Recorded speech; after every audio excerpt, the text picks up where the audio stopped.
Connaissez-vous le nombre de continents sur Terre? La réponse semble évidente, 6. Mais un instant, l'Europe et l'Asie ne forment-elles pas un vaste ensemble appelé Eurasie? Ce pourrait sembler être le cas si l'on observe une carte du monde. Cependant, les scientifiques ont une approche différente. Ils ne se contentent pas de considérer les terres émergées. Les géologues examinent également la composition des roches qui forment les continents. En adoptant leur perspective, le nombre de continents peut même augmenter. Les continents perdus ne sont donc pas une légende. Certains ont existé, ou du moins ont existé dans le passé. Et ces continents ne sont pas toujours submergés. Ils se trouvent parfois enfouis sous d'autres terres émergées. Surprise! Des chercheurs ont récemment mis au jour un continent de ce type, le Grand Adria. Cela vous est peut-être familier? Effectivement, il existe un lien avec la mer Adriatique. Ce continent disparu est entièrement enfoui sous l'Europe. Il est entré en collision avec celle-ci et a commencé à s'enfoncer il y a environ 140 millions d'années. De nos jours, il repose sous l'Italie, la Grèce et les Balkans. Sa taille et sa forme sont comparables à celles du Groenland, la plus grande île au monde. Mais comment les géologues ont-ils identifié le Grand Adria? Bien qu'il ne soit plus visible, il a laissé des traces. Des fragments se sont retrouvés intégrés aux Alpes, tandis que d'autres ont été incorporés dans l'Italie et la Croatie actuelle, de l'autre côté de la mer Adriatique. Les roches calcaires de ce continent disparu ont subi des transformations une fois ensevelies sous l'Europe. Des millions d'années de chaleur intense et de pressions énormes ont modifié leur structure. Le calcaire a cédé la place au marbre. Les temples grecs et romains que vous admirez lors de vos vacances ont été bâtis avec ce même marbre, héritage d'un continent oublié depuis longtemps. Le Grand Adria est ainsi resté caché durant des millénaires. Pourtant, d'autres continents disparus étaient à portée de vue. Connaissez-vous le 7e continent de la Terre, la Zélandia? Probablement pas, puisqu'il repose sous les eaux du Pacifique. Aujourd'hui, 95% de ce continent est immergé. Pouvez-vous deviner son emplacement exact? Son nom vous donne un indice. Il se situe sous la Nouvelle-Zélande. Si vous consultez Google Maps, vous pouvez discerner son contour, visible comme une zone d'un bleu plus clair, s'étendant de la Nouvelle-Calédonie jusqu'à la Nouvelle-Zélande. Autrefois, cette élévation dépassait du niveau de la mer et représentait environ les 2/3 de l'Australie, soit plus du double de la superficie du Grand Adria. Nous pouvons localiser aujourd'hui la Zélandia car elle n'a pas été submergée trop profondément. C'est aussi la meilleure méthode pour identifier d'autres continents perdus. Imaginez la Terre sans ses océans. Le fond marin n'est pas uniforme. Il est composé de montagnes et de tranchées. On pourrait plonger le mont Everest dans la plus profonde d'entre elles, la fosse des Mariannes. Et il resterait encore 2000 mètres jusqu'au niveau de la mer. Cette profondeur extrême résulte d'un processus géologique appelé subduction, où la plaque du Pacifique s'est enfoncée sous la plaque philippine. La croûte terrestre est constituée de plaques qui flottent dans un manteau de roches en fusion. Lorsqu'elles entrent en collision, l'une s'enfonce tandis que l'autre s'élève. C'est ainsi que le Grand Adria a terminé sous le continent européen. Notre planète est en perpétuel mouvement, mais nous ne remarquons pas ce phénomène car il se déroule profondément sous nos pieds. Il y a 120 millions d'années, l'Australie et l'Antarctique formaient un seul et même territoire. Eh oui, les régions les plus froides et l'un des lieux les plus chauds de la Terre étaient autrefois réunis. L'Antarctique s'est séparé de l'Australie, mais il n'est pas parti les mains vides. Aujourd'hui, un plateau océanique se trouve dans l'océan Indien. Le terme de plateau désigne une zone de terre plate surélevée, et ce plateau porte le nom évocateur de Broken Ridge, un peu comme un titre de film hollywoodien. Autrefois, il était relié à un autre continent perdu, le microcontinent de Kerguelen, et aurait constitué un pont terrestre entre l'Inde et l'Antarctique. Mais quel était l'aspect de ce territoire? La réponse pourrait se trouver dans ce petit archipel situé dans l'océan Indien austral, les îles Kerguelen. Ces îles sont les vestiges de l'ancienne masse terrestre. Leur climat est froid, et elles abritent des glaciers en raison de leur proximité avec l'Antarctique. Cependant, à l'époque, le climat devait être tempéré, avec des précipitations abondantes. La faune et la flore de ce continent perdu étaient probablement semblables à celles des régions tropicales actuelles, et son paysage devait ressembler à celui de la Nouvelle-Zélande. En parlant de cette région, pouvez-vous deviner à quel continent l'État insulaire de Madagascar appartenait autrefois? Si vous avez répondu l'Afrique, vous vous trompez, mais personne ne vous en voudra. Regardez en haut à droite de la carte. La bonne réponse est l'Inde. Il y a environ 120 millions d'années, elle s'est détachée du continent africain et s'est dirigée vers le nord-est. Madagascar n'a pas réussi à suivre et s'est retrouvée en tant qu'île au large de la côte sud-est de l'Afrique. Toutefois, des traces d'une masse terrestre encore plus vaste ont été découvertes. Le continent perdu de Mauritia. Les scientifiques ont trouvé des vestiges de cette terre ancienne sous l'île Maurice. Aujourd'hui, il s'agit d'un lieu touristique assez prisé, mais il y a des millions d'années, c'était un véritable point chaud parsemé de volcans. Les scientifiques ont pu retrouver les vestiges de Mauritia grâce à un minéral, le zircon, présent dans les roches volcaniques. Cette terre perdue couvrait autrefois une zone allant de l'île Maurice jusqu'à la côte ouest de l'Inde. Si ce territoire existait aujourd'hui, il offrirait une riche combinaison de cultures indiennes et africaines, avec des plats locaux assurément épicés. En parlant d'épices, avez-vous déjà goûté à la cuisine indonésienne? Il y a seulement 50 000 ans, l'Asie du Sud-Est présentait un visage très différent. Sumatra, Bornéo, Java et même l'Australie n'existaient pas encore sous leur forme actuelle. On trouvait alors deux masses continentales, Sunda et Saül, séparées par une profonde fosse océanique. D'un côté, il y avait l'extension du continent asiatique, Sunda, et de l'autre, la Grande Australie, Saül. À cette époque, Bali était encore situé à l'extrémité sud de l'Asie.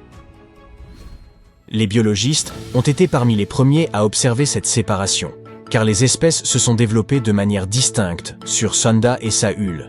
C'est pourquoi l'Australie abrite des animaux uniques, comme le kangourou, le wombat et l'ornithorynque. Saviez-vous qu'un kangourou géant vivait autrefois en Nouvelle-Guinée? Cela s'explique par le fait qu'un pont terrestre reliait l'Australie jusqu'à la fin de la dernière glaciation. Aujourd'hui, les deux îles sont séparées par le détroit de Torres, qui est relativement peu profond, avec à peine 20 mètres d'eau. Cela nous rappelle que cette région formait autrefois une seule masse continentale appelée Saül. Un autre détroit océanique d'à peine 50 mètres de profondeur sépare l'Asie de l'Amérique du Nord. Le détroit de Bering se trouve aujourd'hui à l'emplacement de l'ancienne Béringie. Cette ancienne masse terrestre n'était pas particulièrement étendue, s'étirant sur environ 1600 km du nord au sud, soit seulement un tiers de la distance entre Los Angeles et New York. La Béringie revêtait une importance supplémentaire. Pendant les glaciations, elle formait un pont entre les continents. À cette époque, les niveaux marins étaient inférieurs de 90 mètres à ceux d'aujourd'hui. Si le niveau de l'eau avait baissé davantage, il aurait été possible de marcher du cap de Bonne-Espérance en Afrique jusqu'au cap Horn en Amérique du Sud. Voilà donc un itinéraire de randonnée vraiment exceptionnel. Aujourd'hui, il est possible de prendre un avion pour se rendre presque partout dans le monde. Le globe a-t-il jamais semblé si petit? Eh bien, à vrai dire, il l'a été. Il y a environ 2 à 300 millions d'années, tous les continents ne formaient qu'un seul supercontinent, appelé Pangée. Son nom, qui nous vient du grec, signifie « toute la Terre ». Mais la Pangée a commencé à se fragmenter. Le plus grand écart s'est formé entre l'Amérique d'un côté et l'Europe, ainsi que l'Afrique de l'autre. L'eau de mer a rapidement envahi cet espace, donnant naissance à l'océan Atlantique. Ce processus est loin d'être terminé. Pendant que vous regardez cette vidéo, l'Amérique du Nord s'éloigne progressivement de l'Europe, à raison 2 ou 3 cm par an. Cela peut sembler peu comparé à la durée de vie moyenne d'un être humain qui est d'environ 70 ans. Cependant, à terme, tous les continents se reconnecteront, formant un nouveau supercontinent. Ce ne serait d'ailleurs pas la première fois dans l'histoire de la Terre. Mais personnellement, je ne vais pas attendre que cela se produise. Les scientifiques affirment qu'Icelandia était une région située entre le Groenland et la Scandinavie qui s'étendait sur plus de 600 000 km², mais qui est aujourd'hui sous l'eau. La Terre était autrefois une grande pizza dont tous les continents étaient reliés les uns aux autres il y a des millions d'années. Appelée la Pangée, la région de l'Atlantique Nord que nous connaissons aujourd'hui était une terre sèche il y a environ 175 à 335 millions d'années. Pendant de nombreuses années, les scientifiques et les géologues ont supposé que l'océan Atlantique Nord était né lorsque la Pangée a commencé à se séparer, il y a environ 200 millions d'années. De même que les volcans dans la région où se trouve l'Islande, le pays est né il y a seulement 60 millions d'années, lorsqu'il s'est détaché et a navigué loin de toutes les autres terres. Et comme la Terre était comme une grande pizza, elle s'est divisée comme telle. De nombreuses terres se sont séparées en de nombreux morceaux, grands et petits, créant les continents que nous connaissons aujourd'hui. Mais cette nouvelle théorie suggère que le résultat de la division de la Pangée a laissé une Terre qui s'étendait sur environ 300 km. Et il y a environ 10 millions d'années, ce morceau de terre a été submergé par les eaux venant des côtés est et ouest, ne laissant que la pointe de terre qui est à présent l'Islande. Lorsque les plaques tectoniques se déplacent, elles s'écrasent les unes sur les autres, ce qui a donné forme à notre paysage actuel. Tout cela grâce au manteau terrestre. Cette nouvelle théorie radicale va à l'encontre de tout ce qui est écrit dans les livres d'histoire et de ce que les scientifiques ont étudié, et elle a suscité beaucoup de scepticisme et de critiques. Mais en analysant le plancher océanique sous l'Islande et la croûte terrestre, nous pouvons supposer que cette idée n'est pas si farfelue. Il se trouve que la croûte sous l'Islande est beaucoup plus épaisse que les croûtes typiques. La croûte océanique est composée de roches fondues, uniques par rapport aux croûtes terrestres sur lesquelles nous marchons et vivons, et elle est beaucoup plus dense. La couche la plus fine de la Terre est la croûte terrestre, où la vie prend place. Elle est essentielle pour l'eau, la culture des aliments, la collecte des ressources naturelles et des minéraux, et la respiration de l'oxygène. Elle s'enfonce sous l'eau, mais juste au-dessus du manteau terrestre. Elle se renouvelle aussi car elle est constamment recyclée dans le manteau et remonte. C'est pourquoi les roches de la croûte océanique ont une épaisseur d'environ 40 km, contre seulement 8 km partout ailleurs. C'est d'autant plus logique qu'on y trouve une forte concentration de volcans. Les études magnétiques du fond de l'océan montrent des couches de croûte fondues en forme de bande. De plus, étant donné que le champ magnétique de la Terre a changé de polarité pendant des millions d'années, cela a joué un rôle dans le façonnement de notre paysage. Mais il n'y a pas encore de preuves concrètes pour prouver cette nouvelle théorie. L'une des premières étapes consiste à commencer à creuser le fond de l'océan près de l'Islande. Le zircon est un minéral très solide qui peut durer des milliards d'années malgré l'érosion de la croûte terrestre. Et en prélevant des échantillons et en les étudiant, les chercheurs peuvent estimer l'âge géologique des continents.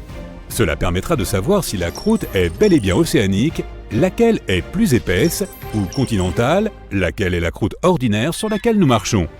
Mais ce n'est pas un projet qui se fait du jour au lendemain, et il coûtera très cher. Un autre moyen est de faire des relevés sismiques qui permettent de mesurer les échos à partir de navires de recherche. Forer des trous à des kilomètres de profondeur dans la croûte peut aussi aider à la recherche. Mais cela coûterait encore plus cher que d'étudier les minéraux de zircon. Certaines plantes fossilisées endémiques de la Scandinavie et du Groenland pourraient prouver qu'Icelandia était autrefois à la surface et peut-être parsemée d'arbres. Ce n'était pas une terre froide comme aujourd'hui, si bien qu'elle a peut-être eu des forêts. Néanmoins, les scientifiques n'ont toujours pas trouvé de preuves fossiles d'animaux communs aux deux terres pour suggérer quoi que ce soit. Mais peut-être que le temps nous le dira. La théorie va plus loin et suggère qu'il pourrait y avoir existé une plus grande Icelandia. Avec l'Islande, l'Irlande, la Grande-Bretagne, la Scandinavie et le Groenland réunis en un seul micro-continent, ce pourrait être une destination pour les amateurs de l'hiver et un endroit idéal pour le ski. Il serait possible de relier le Canada à la Grande Icelandia par un train traversant l'océan, ce qui ouvrirait encore plus l'économie. L'Islande a une superficie d'environ 103 000 km², ce qui est déjà assez grand. Et si la Grande Icelandia était présente aujourd'hui, l'Europe serait un tout autre continent. De nombreuses théories circulent sur d'autres potentiels micro-continents cachés dans le monde. Les scientifiques ne sont pas certains de la possibilité de l'existence d'Icelandia, mais si toutes les études menées ont été faites correctement, alors la théorie pourrait changer tout ce que nous savons sur l'Islande et l'océan Atlantique Nord. Et cela pourrait ouvrir la voie à d'autres micro-continents engloutis dans le monde. Une autre théorie existe. La Nouvelle-Zélande était la pointe d'un sous-continent perdu encore plus grand qu'Icelandia, appelé Zealandia. Des études montrent qu'il s'est séparé du supercontinent Gondwana il y a 79 à 83 millions d'années. Les scientifiques affirment que c'est le continent le plus fin et le plus jeune découvert sous l'eau. Le craton est une roche centrale qui sert de fondation principale à la plupart des continents. Il a au moins 1 milliard d'années, mais la croûte continentale qui constitue Zealandia n'en est composée qu'à moitié, ce qui la rend assez jeune. Cela signifie qu'il manque une partie du craton, même s'il contient des restes de roches plus anciennes et des parties du manteau. On estime qu'ils ont jusqu'à 2,7 milliards d'années. Les scientifiques ont fait des études sur les cristaux de zircon de la Nouvelle-Zélande et ont découvert qu'ils avaient jusqu'à 1,3 milliard d'années. Le reste des continents a plus de 3 milliards d'années. Les scientifiques ont étudié la composition des roches du fond de l'océan autour de la Nouvelle-Zélande. Ils sont composés de silice et de granit que l'on trouve dans les croûtes continentales. Les fonds océaniques contiennent principalement des roches riches en magnésium et en fer. Ils sont aussi plus épais et plus hauts que les croûtes océaniques ordinaires qui l'entourent. Ils ont mené quelques études et collecté des données magnétiques et topographiques pour voir le lien entre la mer de Tasmanie et la mer de Corail dans la région de Cato Trough. Il s'agit de la bande étroite entre Zéalandia et l'Australie. Les données satellites ont suivi de minuscules failles dans la gravité de la Terre pour cartographier la croûte du fond de l'océan entourant la région. Ils ont clairement identifié la masse qui constitue Zéalandia, presque de la taille de l'Australie. Même si les signes sont là, cela ne prouve rien. Il est possible qu'il y ait un tas de microcontinents qui se soient tous séparés lorsque l'Australie s'est détachée du Gondwana. À l'époque, le supercontinent était composé de l'Amérique du Sud, de l'Antarctique, de l'Australie, de Zéalandia, de l'Arabie et du sous-continent indien. Les croûtes continentales ne sont pas les mêmes que les autres croûtes océaniques qui les entourent. La Nouvelle-Zélande n'est pas le plus grand pays du monde, mais si les théories sont correctes, alors Zéalandia ferait 6 fois sa taille actuelle. L'île Maurice est une île jeune qui n'a que quelques millions d'années. À seulement 1900 km de la côte africaine, on pense que cette petite île est née il y a environ 9 millions d'années. Les volcans sous-marins de la région ont craché tellement de lave qu'ils ont formé les terres actuelles. Mais les scientifiques y ont trouvé des roches de zircon qui ont plus de 3 milliards d'années. Il se peut qu'elles fassent aussi partie d'un continent submergé appelé Mauricia, qui ne fait qu'un quart de la taille de Madagascar. Les zircons qu'ils ont trouvés étaient enfouis dans des roches solides et pas seulement dans le sable. Ce qui peut exclure qu'ils se soient simplement échoués sur le rivage depuis un autre continent. Certains scientifiques ne sont toujours pas convaincus. Ils suggèrent que la découverte de roches qui ne se distinguent des autres roches typiques apportées par une éruption pourrait faire pencher la communauté scientifique vers cette théorie. Mais tout comme Icelandia pourrait faire partie de la Grande Icelandia, Mauricia s'appelait autrefois Rodinia, qui comprenait l'Inde et Madagascar. Selon certaines théories, Mauricia était recouverte d'eau lorsque l'Inde s'est détachée de Madagascar il y a environ 85 millions d'années. Les scientifiques ont récemment découvert des vestiges comparables à l'Atlantide, près de l'Australie. Autrefois, un continent entier se trouvait là, désormais submergé. Voici son histoire. Il y a environ 70 000 ans, pendant la dernière période glaciaire, une vaste masse terrestre appelée Sahul existait dans le sud-ouest de l'océan Pacifique. Cet ancien supercontinent connectait ce que nous connaissons aujourd'hui sous les noms d'Australie, de Nouvelle-Guinée, de Tasmanie et des îles Aru, formant une immense étendue de terre continue.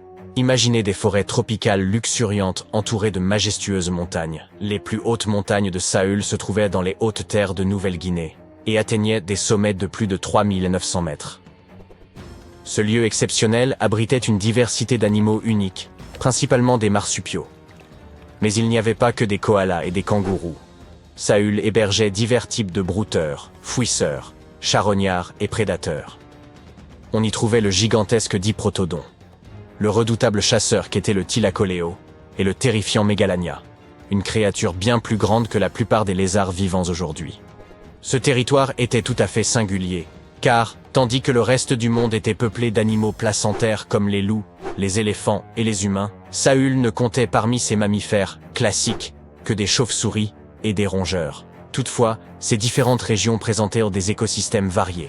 Les régions de Timor, d'Arafura et de Carpentaria étaient hautes et couvertes de savanes et de forêts sèches, rappelant un peu l'Australie moderne avec ses déserts arides, ses broussailles, ses steppes et ses forêts tempérées le long de la côte est. À cette époque, les humains migraient à travers le globe. Ils ont entrepris un voyage extraordinaire depuis l'Asie du Sud-Est jusqu'à Sahul, et y sont parvenus pour la première fois il y a 60 à 45 000 ans. Ils voyageaient principalement à pied et traversèrent la mer à l'aide de radeaux en bambou et de bateaux rudimentaires. Ils provenaient de l'ancien plateau continental de Sunda, qui englobait des parties de l'Asie du Sud-Est. En traversant une série d'îles connues sous le nom de Wallacea, ils se sont finalement répandus à travers le Sahul. Et ce n'était pas un petit périple. Le Sahul était immense, s'étendant sur environ 10,6 millions de kilomètres carrés, soit une superficie plus grande que celle des États-Unis ou du Canada. Il s'étirait de l'équateur jusqu'à la partie sud de la Nouvelle-Zélande. Ainsi, en arrivant dans ce qui est aujourd'hui l'Australie, ces voyageurs devinrent les premiers habitants de cette terre. Les scientifiques estiment que le Sahul comptait alors environ 500 000 habitants. Nous avons aussi découvert des peintures rupestres datant d'environ 40 000 ans, qui représentaient des scènes de chasse au buffle nain ou à Noah face à des figures humaines et animales. Les chercheurs s'efforcent de comprendre comment ces premiers colons se déplaçaient à travers le Sahul et où trouver des traces archéologiques de leur voyage. Pour ce faire, ils ont créé un modèle informatique de l'évolution du paysage. Cette simulation a montré les transformations du Sahul entre 75 et 35 000 ans, révélant des routes migratoires potentielles et des sites archéologiques. Les hommes se déplaçaient probablement le long des côtes et des rivières. Mais comment le Saül a-t-il été submergé, à l'image de la mythique Atlantide? Durant la dernière période glaciaire, une grande partie de l'eau terrestre était emprisonnée dans d'immenses calottes glaciaires, faisant ainsi baisser le niveau de la mer. Par la suite, avec l'augmentation des températures mondiales, ces calottes ont fondu et le niveau de la mer a monté d'autant, submergeant les ponts terrestres qui reliaient les différentes parties du Saül. Il y a environ 8000 ans, la Nouvelle-Guinée s'est séparée de l'Australie continentale. Puis, il y a environ 6000 ans, ce fut au tour de la Tasmanie. Mais grâce aux nouvelles technologies, nous pouvons encore explorer les parties submergées du Saül. Les plongeurs explorent et collectent des échantillons directement depuis le fond de l'océan, et les drones sous-marins peuvent atteindre des zones trop profondes ou dangereuses pour les humains. Grâce à la cartographie par sonar, les scientifiques utilisent les ondes sonores pour dresser des cartes du fond marin, un peu comme utiliser un écho permettant de voir sous l'eau. Les ondes rebondissent sur le fond marin et reviennent à l'envoyeur, aidant ainsi à composer une image des environs. Dans les profondeurs sous-marines, les archéologues ont trouvé des outils en pierre et d'autres artefacts. Ils ont également découvert des fossiles d'animaux tels que le diprotodon et le thylacoléo. En étudiant le terrain submergé de Saül, ils ont mis en évidence l'existence de rivières, de lacs et de côtes datant de la période glaciaire. Mais pour autant, Saül n'est pas le seul continent submergé au monde. Ce n'est même pas le seul trésor caché de l'Asie du Sud-Est. Prenez le Sundaland, une région composée de Sumatra, Java, Bornéo et quelques autres îles. Cet endroit était gigantesque durant l'ère glaciaire, mais aujourd'hui, il est presque entièrement submergé. Presque, mais pas totalement. Les parties émergées grouillent encore de vie. Si vous aimez les oiseaux, visitez donc cet endroit. Il abrite près d'1/5 des espèces d'oiseaux du monde. On peut y apercevoir des oiseaux colorés comme l'aigle de Java et les tourneaux de Bali au sein des forêts luxuriantes. C'est aussi le foyer d'un quart des espèces de poissons de la Terre. Les eaux du Sundaland sont un havre pour la vie marine, même pour les plus exotiques, comme les arowanas asiatiques. C'est aussi une véritable mine d'or en matière de fleurs. C'est là que l'on peut trouver la Rafflesia et le titan Arum, les plus grandes fleurs au monde. Cela la rend très similaire au continent de Zélandia. Il s'agit d'une longue et étroite bande de terre, mesurant la moitié de la taille de l'Australie et qui s'est détachée de l'Antarctique il y a environ 100 millions d'années. Tout comme le Sundaland, elle n'est pas entièrement submergée. 7% de sa surface reste au-dessus du niveau de la mer. Ce fragment émergé est ce que nous appelons aujourd'hui la Nouvelle-Zélande, ainsi que l'île Stewart et quelques petites îles. Ces morceaux de Zélandia sont tempérés et luxuriants. Ils regorgent de volcans, de chaînes de montagnes, de magnifiques geysers naturels et de sources chaudes. Les Maoris utilisent ces dernières pour cuisiner.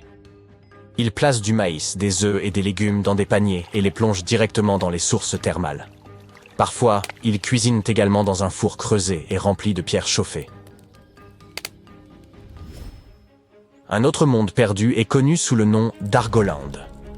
Cette mystérieuse masse terrestre faisait autrefois partie de l'Australie, à l'époque des dinosaures, et elle a intrigué les scientifiques pendant des décennies. On soupçonnait son existence car il a laissé une immense étendue sur les fonds marins, la plaine abyssale d'Argo. Il y a environ 155 millions d'années, l'Argolan s'est détaché de l'Australie et a dérivé vers le nord. Puis, lorsqu'il a atteint l'Asie du Sud-Est, il a tout simplement disparu. Les scientifiques n'avaient aucune idée de l'endroit où il avait pu passer. Mais récemment, ils ont finalement retrouvé sa trace. Il se trouve que les parties inférieures du malheureux Argoland ont commencé à sombrer dans la fosse de la sonde, un abîme océanique terriblement profond. La croûte terrestre a coulé dans le manteau, et pendant ce temps, les parties supérieures d'Argolan ont été poussées vers le haut, intégrant des roches plus jeunes à la surface. À cause de cela, Argolan s'est disloqué en plusieurs fragments plus petits. Ces derniers ont formé des parties de Bornéo, Java, Célèbes et d'autres régions. Le reste est profondément enfoui sous l'Indonésie et la Birmanie. Imaginez une masse terrestre colossale de la taille du Groenland, le Grand Adria. Son voyage a débuté il y a environ 240 millions d'années lorsqu'il s'est détaché du supercontinent de Gondwana. Il a commencé à dériver vers le nord et après 100 millions d'années passées dans des mers chaudes, il a soudainement percuté l'Europe avant de se fragmenter. La plupart de ces morceaux ont été entraînés profondément dans le manteau terrestre, mais certains ont été arrachés et sont devenus partie intégrante de chaînes montagneuses comme celle des Alpes. Aujourd'hui, les vestiges du Grand Adria sont dispersés dans plus de 30 pays, de l'Espagne jusqu'à l'Iran. C'est pourquoi ils sont si difficiles à localiser. Les Seychelles faisaient également partie de Gondwana. Et oui, ces îles idylliques reposent sur les vestiges de l'ancien continent. Nous en avons d'ailleurs appris beaucoup grâce à ces fascinants affleurements granitiques. C'est Alfred Wegener qui a suggéré la dérive des continents il y a près d'un siècle, mais personne ne le croyait à l'époque. Et ces affleurements l'ont aidé à prouver que les plaques tectoniques se déplaçaient réellement. Les Seychelles se sont séparées de l'Inde et de Madagascar, et sont finalement devenus un archipel solitaire dans l'océan Indien. Cela s'est probablement produit à cause de l'activité volcanique intense des trappes du Deccan. Aujourd'hui, les îles abritent des espèces uniques, tant sur Terre que dans les récifs coralliens environnants. Le microcontinent de Mauritia s'est détaché de l'Inde après l'extinction des dinosaures. Au cours de son voyage, il s'est étiré pour prendre une forme de ruban, avant de se fragmenter. Aujourd'hui, ces fragments sont éparpillés sous l'océan Indien. Les scientifiques ont découvert cette terre perdue en étudiant de minuscules cristaux anciens appelés zircons. Ces zircons sont pareils à des capsules temporelles. Ils remontent à une période antédiluvienne, pouvant aller de 660 millions à 2 milliards d'années, bien plus anciens que l'île Maurice elle-même. Ces cristaux anciens ont suggéré l'existence d'une autre Atlantide quelque part à proximité. Il semble qu'il y ait des continents engloutis un peu partout dans le monde. Et peut-être en découvrirons-nous encore beaucoup d'autres à l'avenir. Les scientifiques recherchent un morceau de terre qui manque à l'appel depuis plus de 100 millions d'années. Pas de quoi défrayer la chronique, puisque les gens cherchent constamment des informations sur l'histoire de notre planète. On pourrait croire qu'il ne s'agissait que d'une île minuscule, quelque part au milieu de l'océan. Eh bien, on aurait tort, car ce continent était autrefois aussi grand que tout le territoire des États-Unis. Pendant longtemps, les géologues se sont demandé si un énorme morceau de l'Australie contemporaine ne s'était pas volatilisé. Certains pensaient qu'il était simplement tapi quelque part au fond de l'océan. Mais grâce à des spécialistes néerlandais et à 7 années de recherche, nous savons désormais que des morceaux de cette terre perdue se sont retrouvés mêlés au sol des jungles luxuriantes de l'Asie du Sud-Est. Les continents que nous voyons aujourd'hui dans nos manuels de géographie sont comme des pièces de puzzle éparpillées. Vous pouvez même mener une petite expérience pour vous en rendre compte par vous-même. Trouvez une carte du monde en ligne et imprimez-la. Découpez tous les continents et amusez-vous à les rassembler. Vous remarquerez qu'ils s'emboîtent tous. La chose la plus frappante que vous verrez est probablement à quel point l'Amérique du Sud s'adapte parfaitement aux côtes de l'Afrique. Si vous comblez les océans qui se sont formés au cours des 200 derniers millions d'années, les continents semblent former une gigantesque lettre C. Et ce C est ce que les spécialistes appellent le supercontinent de la Pangée. Il flottait dans un océan appelé Pantalassa, et la partie intérieure de cette lettre C englobait une étendue d'eau plus petite appelée Thétis. C'est dans ce petit océan que les choses se corsent un peu. Au cours de la période jurassique, ce continent disparu, que les scientifiques ont d'abord baptisé Argolan, a laissé un trou béant en Australie, aujourd'hui connu sous le nom de plaine abyssale d'Argo. Les géologues ont d'abord cru que tout cela était dû à un processus de subduction. C'est lorsqu'une partie de la croûte terrestre plonge sous une autre et se recycle au sein du manteau de la planète. Habituellement, les spécialistes peuvent constater cette disparition continentale à travers l'érosion. C'est ainsi qu'ils ont découvert, par exemple, que l'Inde avait heurté l'Asie, résultant en la formation des majestueuses montagnes d'Himalaya. Mais pour Argolan, les choses étaient un peu plus compliquées. Des fragments ont été retrouvés dans des lieux tels que la Birmanie et l'Indonésie. Mais ils semblèrent être des reliques d'un temps révolu et paraissaient beaucoup plus anciens que lorsqu'Argolan était censé s'être séparé de l'Australie. Cela a immédiatement soulevé la question, si un continent peut se comporter de manière si étrange, combien d'autres sont susceptibles de faire de même? Heureusement, les scientifiques ont maintenant reconstitué toute la chronologie d'Argolan et résolu son mystère. Il n'a ni coulé ni été englouti. Il s'est simplement transformé en argopélago, se brisant en plus petits morceaux, appelés microcontinents, et dérivant loin de l'Australie. Ces mini-continents ont ensuite fait un petit bout de chemin avant de terminer dans les jungles d'Asie du Sud-Est. Cette découverte s'intègre parfaitement dans le puzzle de la Pangée. Elle nous aide à mieux comprendre comment les continents se séparent et se forment. Et tout cela au moyen d'une seule découverte, révélant moult secrets sur la biodiversité et le climat d'autrefois. Si vous souhaitez découvrir d'autres secrets sur l'histoire, les civilisations ou les objets du quotidien, n'hésitez pas à donner un coup de pouce à cette vidéo et à vous abonner à la chaîne.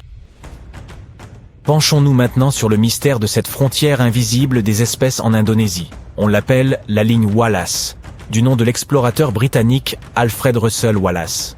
Il y a plus de 150 ans, Wallace a entrepris un voyage autour de l'archipel malais, accostant sur plusieurs milliers d'îles. Ce qu'il a découvert, c'est que les animaux d'un côté de cette ligne invisible étaient considérablement différents de ceux qui se trouvaient de l'autre côté. Cette frontière forme comme un mur entre les tigres et les marsupiaux, par exemple, ou entre les trogons et les méliphages. Mais nous savons maintenant qu'il y a environ 35 millions d'années, l'Australie s'est séparée de l'Antarctique et a heurté l'Asie. Et ce triangle amoureux continental a engendré des changements majeurs. Il n'a pas seulement altéré l'aspect du paysage, il a aussi perturbé les espèces animales de chaque côté de la ligne Wallace. Plus récemment, un groupe de spécialistes a publié une étude affirmant que cette collision et ce chaos climatique avaient permis aux espèces asiatiques de prospérer au sein de l'archipel malais. D'un autre côté, la faune australienne n'était pas aussi satisfaite de ce nouvel environnement. Il y faisait trop chaud et trop humide pour certains animaux, et d'autres ne pouvaient tout simplement pas s'adapter au mode de vie des îles tropicales. La découverte de cette dérive continentale vers l'Asie pourrait également expliquer la récente découverte d'une autre espèce humaine qui semblait défier l'entendement. Il se trouve que, dans une grotte cachée des Philippines, des archéologues sont tombés sur un nouvel ancêtre de l'homme. Il semblerait qu'il y a environ 50 000 ans, sur l'île de Luçon, existait cette ancienne espèce d'hominidé. Le directeur de ces recherches a estimé que cette découverte était cruciale pour comprendre l'évolution humaine en Asie. Et il a nommé cette nouvelle espèce d'après son île d'origine, Homo luzonensis. Maintenant, voici où les choses deviennent un peu déroutantes. Il y avait un petit problème avec les ossements découverts par les archéologues. Ils présentaient un étrange mélange de caractéristiques qui n'avaient jamais été observées ensemble chez aucune autre espèce d'hominidé. Des dents plus courtes, semblables aux nôtres, mais des mains et des pieds, qui ressemblaient d'ailleurs davantage à ceux de nos anciens ancêtres. C'est leurs membres arqués en particulier qui lièrent cette espèce humaine à ce territoire méridional depuis longtemps perdu. Ils présentaient le même aspect primitif que l'Australopithecus africanus, par exemple. Sauf que ces deux espèces sont séparées par 2 à 3 millions d'années d'évolution. Beaucoup se sont demandé, l'homme de Luçon est-il vraiment une nouvelle espèce ? Tout le monde n'en est pas convaincu. Mais cela pourrait aussi expliquer en quoi les êtres vivants sont affectés par le déplacement constant du sol sous leurs pieds. Juste parce qu'ils n'ont pas beaucoup changé au cours de notre existence, ne signifie pas que nos continents ressembleront toujours à cela. Ils ont évolué à partir de ce vaste supercontinent, et ils finiront probablement dans une position similaire à l'avenir. À ce propos, un géologue de l'université de Lisbonne a tenté de prédire l'avenir des supercontinents de notre planète.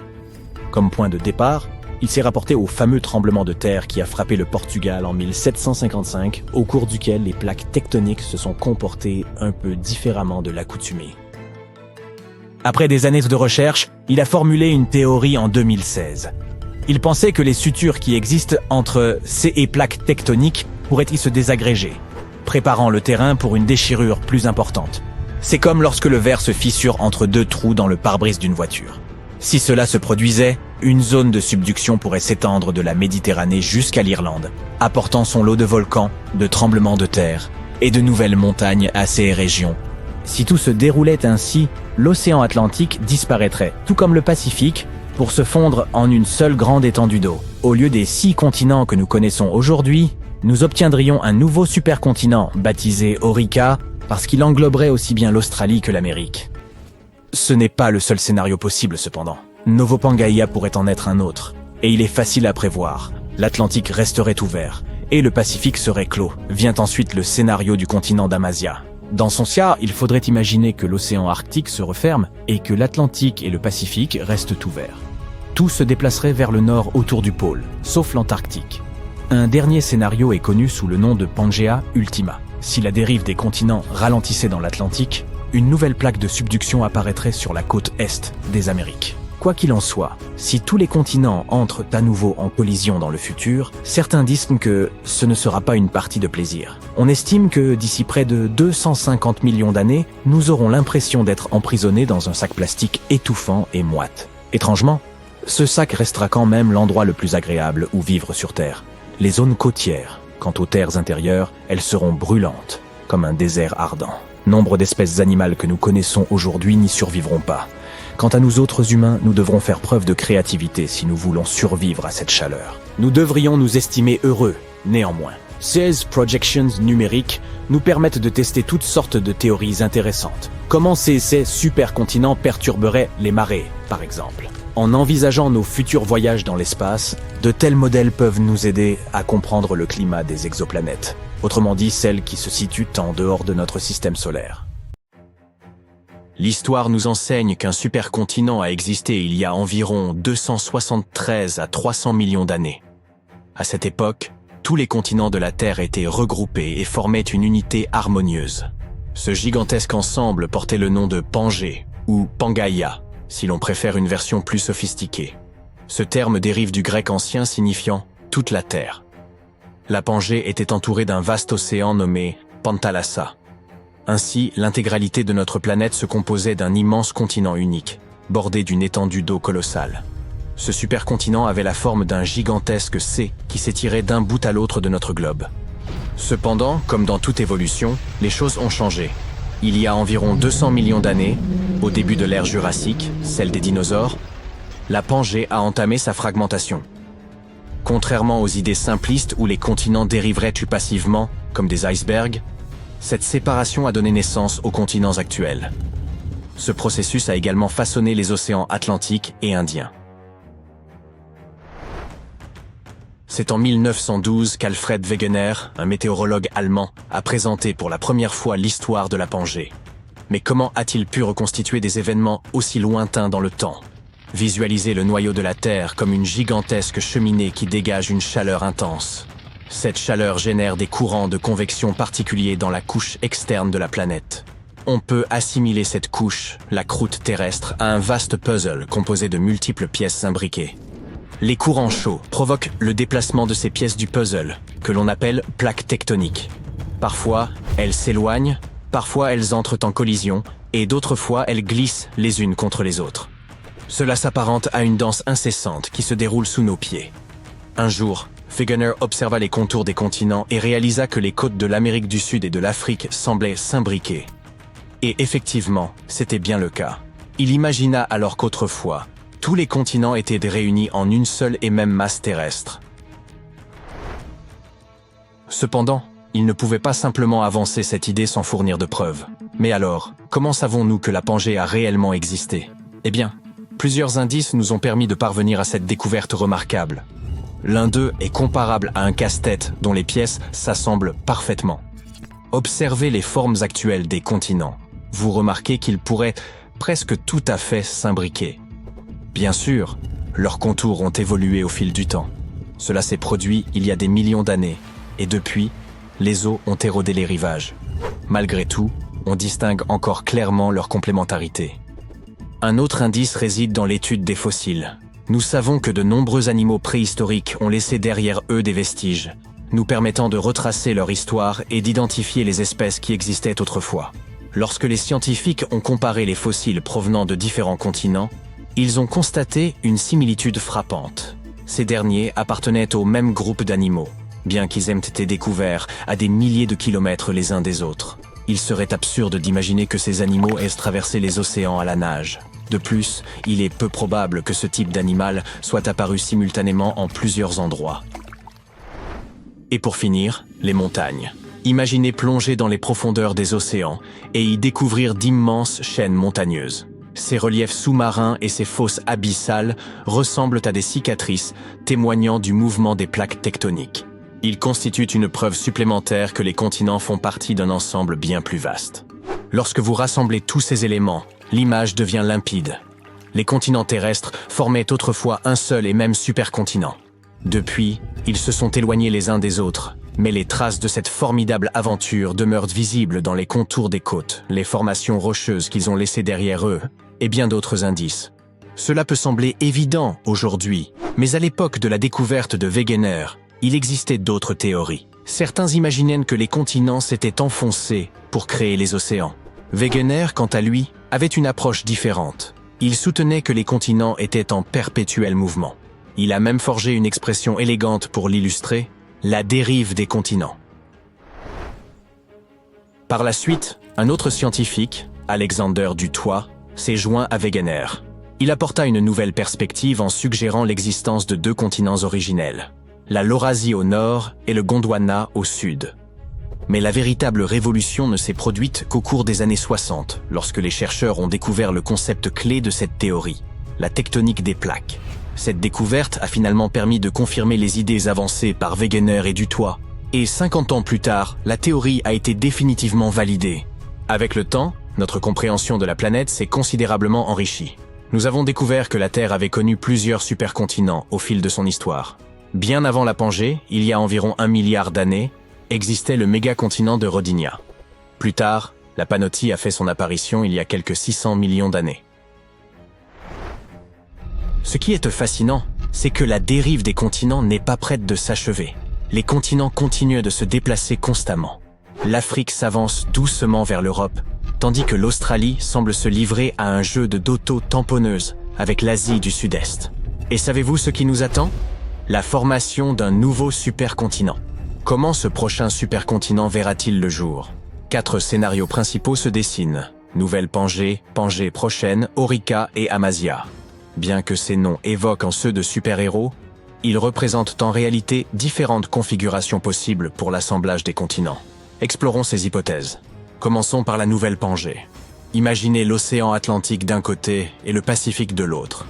Si les choses continuent sur leur lancée, l'Atlantique s'élargira davantage, tandis que le Pacifique se rétrécira progressivement. Dans ce cas, les Amériques, la partie nord et la partie du sud, finiront par se rapprocher davantage. L'Antarctique, quant à lui, ne restera pas en marge. Il entamera une dérive vers le nord et prendra part à cette nouvelle configuration. L'Amérique, accompagnée de l'Antarctique dérivant vers le nord, entrera probablement en collision avec l'Afrique et l'Europe. Et ainsi, un tout nouveau supercontinent verra le jour. Passons maintenant à la Pangée prochaine. À l'avenir, l'océan Atlantique pourrait se lasser de sa largeur et décider de se resserrer un peu la ceinture. Il existe des zones où le plancher océanique glisse sous les continents, comme des passages secrets sous-marins. Ces zones, appelées zones de subduction, pourraient se multiplier le long de la côte est des Amériques. Si cela se produit, l'Europe et l'Afrique et le continent américain pourraient se rassembler à nouveau pour former un supercontinent qui serait alors entouré par l'océan Pacifique. Le supercontinent suivant, potentiellement envisageable, est celui d'Orica. Dans ce scénario, les océans Atlantique et Pacifique pourraient se refermer, comme s'ils décidaient de prendre une pause. Mais rassurez-vous, car lorsqu'un océan disparaît, un autre peut apparaître. Dans ce cas précis, un tout nouvel océan émergerait pour prendre leur place. Imaginez une immense fissure parcourant l'Asie, semblable à une fermeture éclair qui s'ouvre. Cette faille, connue sous le nom de Rift Pan-Asiatique, donnerait naissance à un nouvel océan. Et avec cet océan, un supercontinent émergerait, portant le nom d'Orica. L'Australie dérive actuellement vers le nord, comme si elle cherchait une place idéale au cœur de notre planète. L'Asie orientale et l'Amérique pourraient bien s'y joindre de part et d'autre. Ensuite, l'Europe et l'Afrique pourraient se connecter aux Amériques. Et ainsi naîtrait Orica. Enfin, l'Amazie. Ce supercontinent pourrait émerger si certaines plaques tectoniques se déplacèrent vers le nord, emportant avec elles l'Afrique et l'Australie. Tous ces territoires se regrouperaient autour du pôle Nord. À l'exception de l'Antarctique, tous les continents pourraient ainsi se rassembler. Même s'ils se réunissent autour du pôle Nord, les océans ne seraient pas complètement fermés. L'Atlantique et le Pacifique resteraient ouverts. La formation de ce grand rassemblement dépend des mouvements tectoniques de la Terre. Jusqu'à présent, le scénario de la Nouvelle Pangée semble le plus plausible. Tout cela dépend également des événements survenus après la fragmentation de la Pangée. Et lorsque ce nouveau supercontinent prendra forme, qu'adviendra-t-il du climat? Comment les océans réagiront-ils? Et qu'en sera-t-il des animaux et des plantes? Ces questions éveillent notre curiosité. Mais qui peut le prédire? Peut-être qu'un jour, nos descendants contempleront une carte du monde où ce voyage extraordinaire aura bouclé la boucle. Continuez à nourrir votre curiosité et restez attentifs pendant les 100 prochains millions d'années. La plus grande clôture du monde s'étend sur plus de 5000 km, du Queensland à l'Australie méridionale. Si elle était déployée, elle pourrait facilement relier Londres à New York. Et si vous la longiez, il vous faudrait 6 mois pour terminer votre promenade. Elle n'a pas été construite pour protéger la frontière australienne. Ce serait inutile, car il n'y a que l'océan tout autour. Elle n'est pas non plus destinée à protéger un bâtiment important. Son but est de garder certaines espèces animales séparées les unes des autres. C'est à la fin du 19e siècle que les Australiens ont commencé à construire cette clôture. Ils voulaient créer une barrière séparant la partie animée du pays, avec des villes prospères comme Melbourne et Sydney, de l'arrière-pays, aride et sec. Ils ont utilisé des poteaux en bois enfoncés profondément dans le sol, reliés par un treillis métallique d'environ 2 mètres de haut. Certaines parties de la clôture ont même une seconde couche électrifiée. Pour s'assurer que cette clôture remplisse sa fonction, ils ont ajouté des lumières rouges et blanches pour pouvoir bien protéger les lieux, même de nuit. Une équipe de plus de 20 personnes travaille à temps plein pour que tout soit en ordre. Et chaque année, les autorités locales investissent environ 750 000 $ pour entretenir la construction. Pourquoi se donner tant de mal? La principale raison, c'était les dingos. Ces créatures, qui ressemblent à des loups-roux, sont les plus grands mammifères carnivores d'Australie. Et ils se trouvent au sommet de la chaîne alimentaire. Ils posaient beaucoup de problèmes aux agriculteurs locaux, en particulier dans le sud du Queensland, où ils attaquaient souvent les moutons. Dans l'ensemble, la clôture fonctionne bien, mais elle a ses défauts. Quelques dingos parviennent de temps en temps à se faufiler à travers. Parfois, ce sont des chameaux sauvages qui l'abîment. En effet, l'Australie possède une population de chameaux assez importante. Mais cette solution a eu quelques effets imprévus. On pensait qu'il y aurait tout simplement moins de dingos à l'intérieur des terres protégées. Mais moins de dingos signifie plus de kangourous. Et plus de kangourous, ça signifie plus de concurrence avec les moutons pour la nourriture. Les grands prédateurs ne sont pas les seuls à être touchés. Les petits animaux et la végétation ont également été affectés. Avec toute cette concurrence dans un espace réduit, les habitants ont remarqué une baisse de la diversité dans la flore et la petite faune. Avec le temps, le sol a perdu beaucoup de ses nutriments, ce qui a nui à la croissance des plantes.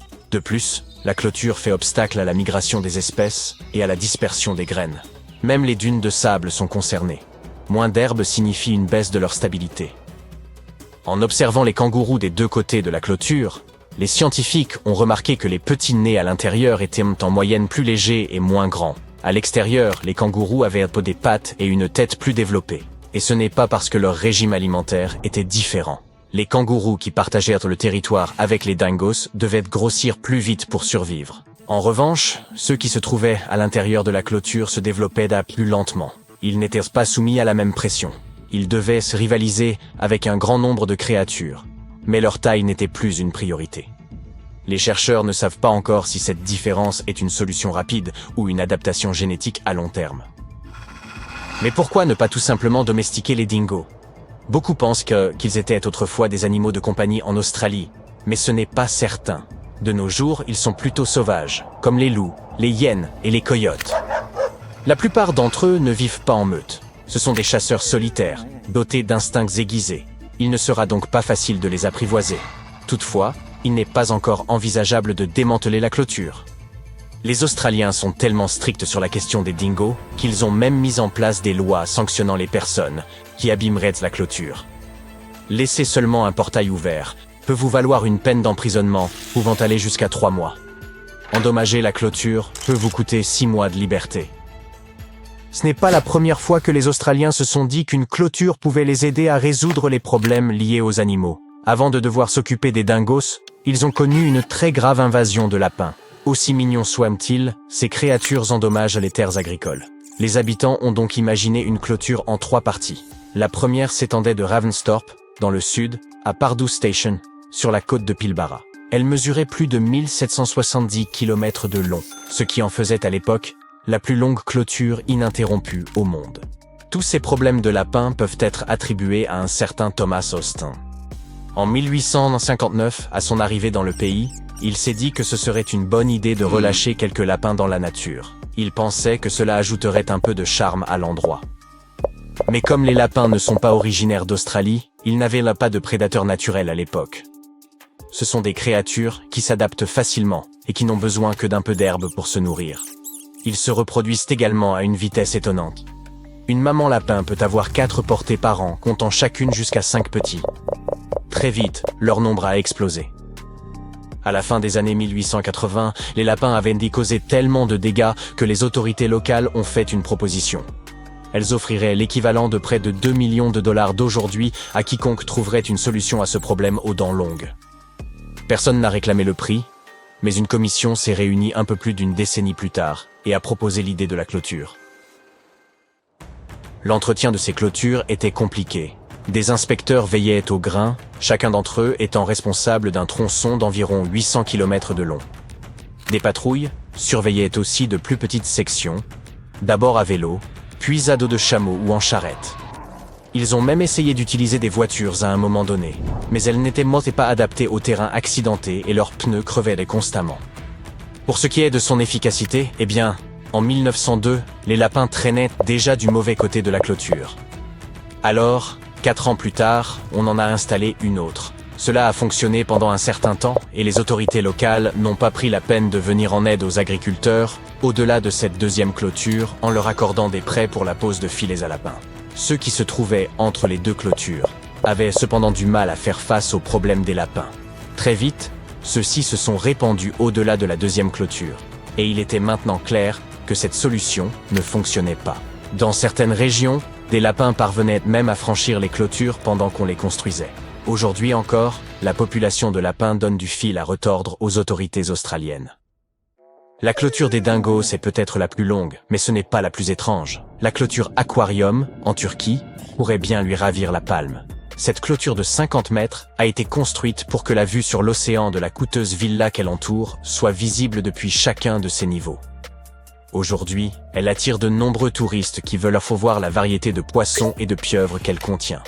L'installation d'une structure transparente n'a pas été difficile. Le véritable défi consistait à relier l'aquabarrière à la mer Égée au moyen d'une conduite enterrée s'étendant sur 3960 mètres de terrain. L'eau circule ainsi en permanence, ce qui permet à l'aquarium de rester propre et aux poissons d'être heureux. Afin que personne ne vienne endommager la clôture ou y voler des poissons, le propriétaire a également investi dans la sécurité. Il a installé un réseau de 17 caméras équipées d'un système de reconnaissance faciale. Les visiteurs sont libres de regarder et de prendre des photos. Mais si vous vous approchez trop près, vous risquez de déclencher des alarmes. Une autre de ces étranges barrières est la clôture à soutien-gorge de Nouvelle-Zélande. Si vous passez un jour par le district de Central Otago, vous tomberez peut-être sur une clôture ornée de soutien-gorge de toute taille. Son histoire remonte à 1999, lorsque des habitants ont découvert 4 soutiens-gorge, mystérieusement accrochés à la clôture, le long de la route de Cardrona Valley. Surpris, certaines personnes ont commencé à ajouter leur soutien-gorge au décor. Bientôt, les soutiens-gorge ont foisonné, et l'endroit est devenu un lieu très touristique. Sa popularité était telle que, parfois, il y avait des problèmes de circulation dans la région. La distance séparant New York de Lisbonne, à travers l'Atlantique, excède largement les 5000 km. À une vitesse de marche moyenne, un tel périple pourrait être accompli en environ 1 mois et demi, sans compter les arrêts pour se reposer et le sommeil nécessaire. Bien qu'acheter un billet d'avion ou embarquer sur un navire soient des options plus judicieuses, ce sont, à ce jour, les seules façons de parcourir cette distance. Mais si une telle traversée à pied devenait un jour envisageable, seriez-vous tenté de relever ce défi ?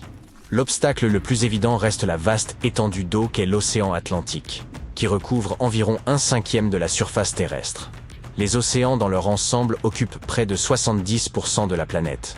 Quand vous ouvrez le robinet ou achetez une bouteille d'eau, vous ne consommez qu'une infime partie de cette ressource potable.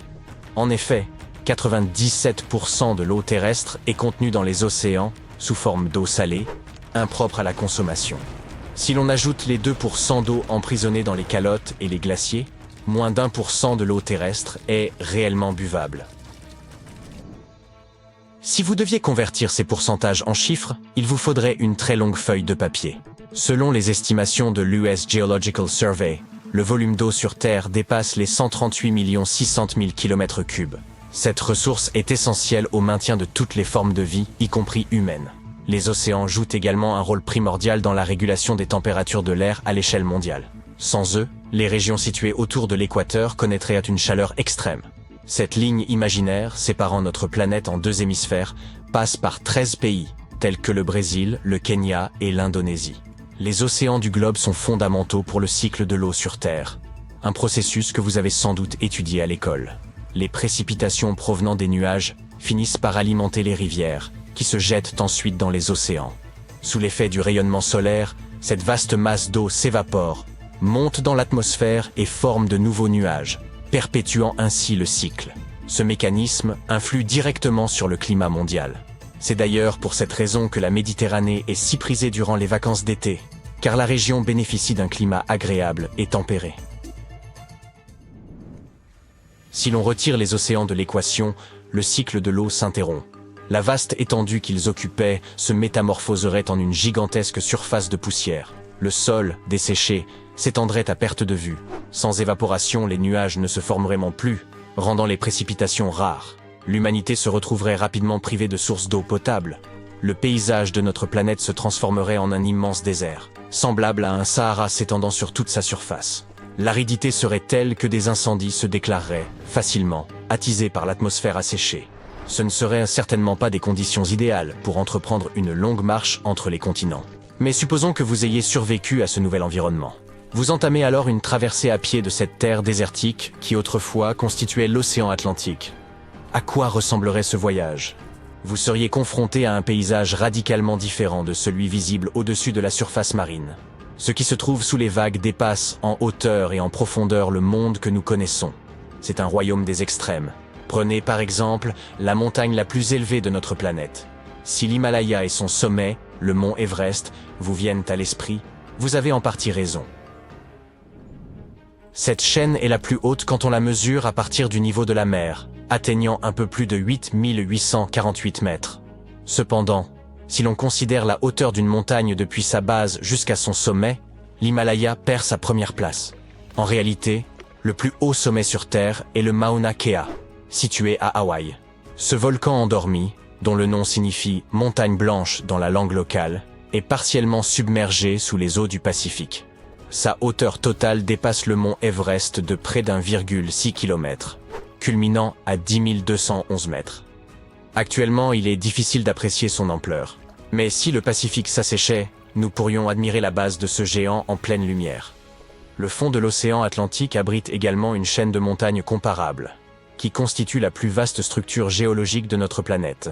Cette formation, la dorsale médio-atlantique, est presque entièrement engloutie sous les eaux. Elle s'élève du plancher océanique jusqu'à une altitude qui atteint environ la moitié de celle du mont Kilimandjaro, en Tanzanie. La largeur de cette imposante chaîne sous-marine équivaut à 1/10 du diamètre terrestre. Les seules portions visibles de la dorsale médio-atlantique se manifestent sous forme d'îles, telles que l'Islande et les Açores. L'île habitée la plus reculée du monde, Tristan da Cunha, fait elle aussi partie des rares éléments de cette formation géologique qui émerge de la mer. Ce qui est peut-être encore plus impressionnant que sa taille est la date de la découverte de cette dorsale. Ce n'est qu'au cours des années 50 que les scientifiques en ont établi la cartographie. Considérant que notre civilisation remonte à plusieurs millénaires, cela paraît récent, et révèle combien notre connaissance des profondeurs océaniques demeure limitée. Selon l'UNESCO, l'humanité n'a exploré qu'à peine 5% des océans de la Terre. Aussi étonnant que cela puisse paraître, davantage de personnes ont mis pied sur la Lune que sur les fonds marins. Et le point le plus profond de notre planète se situe dans la fosse des Mariannes de l'océan Pacifique. La découverte de la dorsale médio-atlantique a levé le voile sur le mystère de la formation des continents et des océans. En comprenant les origines de ces structures, vous pourrez mieux anticiper ce qui vous attendrait lors d'une traversée imaginaire de l'Atlantique. La dorsale est localisée directement entre l'Amérique du Nord et l'Europe. Mais il convient de ne pas envisager ces masses terrestres uniquement comme des continents, mais plutôt comme des plaques tectoniques. Celles-ci représentent d'immenses segments de la lithosphère, la couche externe de la Terre, principalement constituée de roches. Notre planète compte entre 15 et 20 de ces plaques massives qui reposent sur une couche de roches partiellement fondue. Bien qu'elles ne flottent pas à proprement parler, Les scientifiques emploient ce terme pour décrire au mieux leur instabilité. Les plaques tectoniques sont en perpétuel mouvement et peuvent entrer en collision. Dans ces cas-là, l'une des plaques plonge, tandis que l'autre est poussée vers le haut, libérant d'immenses quantités d'énergie. À la surface, cela se manifeste par des séismes et des éruptions. Ces forces tectoniques ont façonné notre planète telle que nous la connaissons, et c'est ainsi que les montagnes de l'Himalaya se sont formées il y a environ 40 à 50 millions d'années. Durant cette période, la plaque indienne s'est déplacée vers le nord, percutant le bord sud de la plaque eurasienne. Puisque ces deux plaques sont composées de roches similaires, aucune ne s'est enfoncée sous l'autre. La seule option était une poussée vers le haut. Ce processus est toujours en cours, et chaque année, la chaîne himalayenne continue de s'élever d'1 centimètre. Un phénomène comparable se produit au niveau de la dorsale médio-atlantique, qui s'élargit d'environ 4 cm chaque année. Ce processus a un effet secondaire intrigant. Si vous vous souvenez de l'époque où vous construisiez des châteaux de sable, il vous fallait creuser tout autour pour élever le donjon. Ainsi, le trou s'agrandissait au fur et à mesure que le château prenait de l'ampleur. Dans l'Atlantique, un processus similaire est à l'œuvre, mais sur une échelle colossale. À mesure que la dorsale médio-atlantique se dilate, les côtes opposées, portées par les plaques nord-américaines et eurasiennes, s'éloignent l'une de l'autre. Cela pourrait rallonger votre hypothétique traversée d'un monde sans océan. Chaque année, ce périple imaginaire s'allongerait de 2 à 3 cm. Bien que cela paraisse insignifiant aujourd'hui, dans un lointain futur, vous pourriez même voir les continents dériver jusqu'à vous, rendant votre périple inutile. L'évaporation n'est pas le seul mécanisme pouvant entraîner l'assèchement d'un océan. Les côtes opposées pourraient simplement se refermer sur lui. Et les scientifiques pensent que ce scénario se produira dans le Pacifique. Dans près de 50 millions d'années, le plus vaste océan sur Terre sera méconnaissable. En effectuant des simulations informatiques, les experts ont étudié la trajectoire future des plaques nord- et sud-américaines, qui se dirigent vers le pôle Nord.